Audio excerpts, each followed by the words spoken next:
Hello and welcome to Outright, and today our focus is a rare showdown between Beijing and Moscow over the Ukraine war. So this interesting report came out yesterday by Financial Times.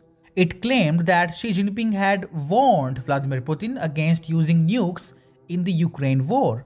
As per the report, this warning by Jinping was given during a face-to-face meeting with Putin in March. Chinese officials are now praising themselves for averting a nuclear disaster in Eastern Europe. Now, guess who gave the details of this alleged meeting between Putin and Xi to the Financial Times? It must be the Chinese officials, right? Now, if it is true that Russians caved in to China's pressure, this was something China could not boast about publicly, because this shows Putin in a weak position.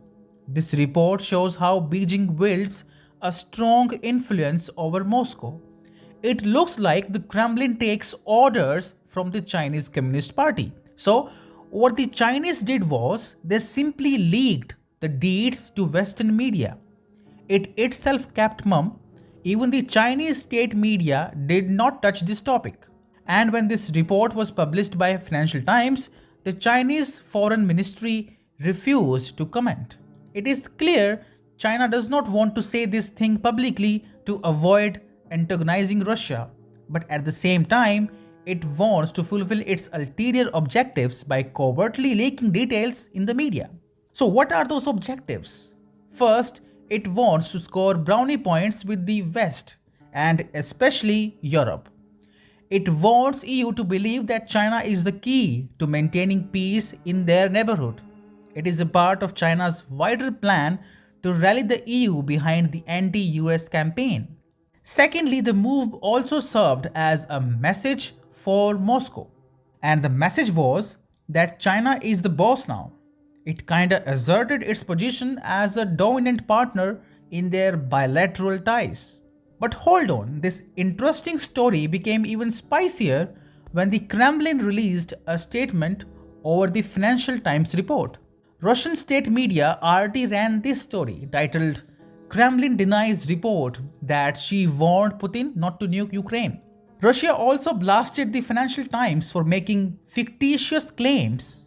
On the question of the alleged intervention made by Xi Jinping, Putin's press secretary Dmitry Peskov said, "I cannot confirm that." Peskov further said that Russia's nuclear policy was very clear.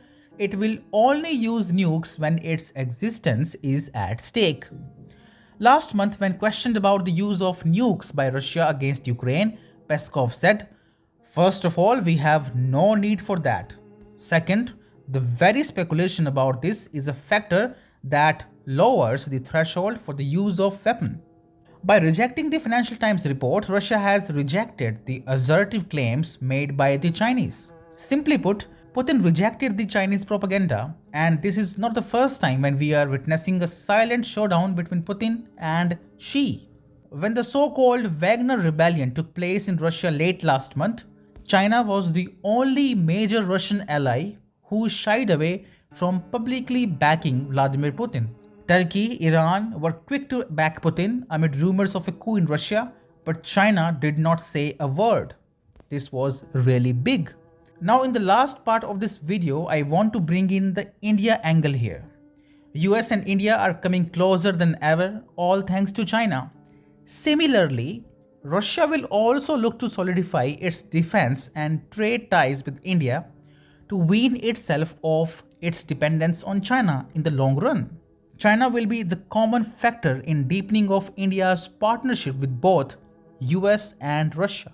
And the day we have a Russia-friendly administration in the US, New Delhi will be able to create a massive anti-China global alliance with partners like Moscow, Washington DC, and Tokyo on board.